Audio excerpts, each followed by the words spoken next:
সকালে ব্রেকফাস্টে করেছি রুটি। সামনে চলে এসো, একটু সামনে এসে দেখা। রুটি বানিয়েছি আর সাথে একটু আলুর চচ্চড়ি।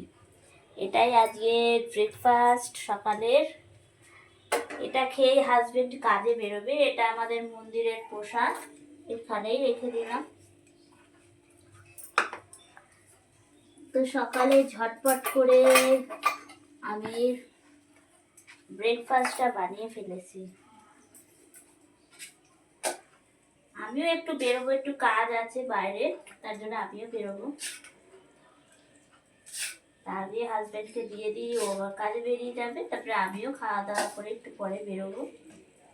তো আজকে রান্না বান্না সেরকম কিছু করার নেই। চলো এবার তোমাকে খেতে দিয়ে দিই। চলে আসো, এখানে বসো, ওই সাইডটা দিয়ে দাও, তোমাকে দেখিয়ে দিই।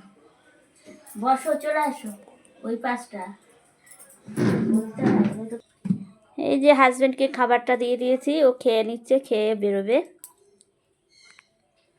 কেমন হয়েছে আলু চচ্চড়িটা? কেমন হয়েছে? খুব সুন্দর, ভালো হয়েছে। রুটির সাথে আলু চচ্চড়ি তো একদম জমে যায়। সকালে ব্রেকফাস্ট এটাই বেশ ভালো লাগে, তাই আলু না? চচ্চড়ি কোনো খাওয়ার হয় না। হ্যাঁ, ঠিক আছে, এবার আমিও একটু খেয়ে নিই।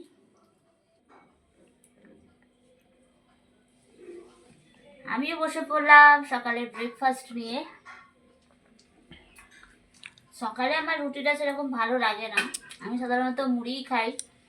আর যে হাজবেন্ড আবদার করলো যে একটু রুটি আলু চচ্চড়ি করতে, তাই করলাম। তো চলো বন্ধুরা, খাওয়া দাওয়াটা করে নিই, পরে আবার দেখা হচ্ছে। সকলকে টাটা।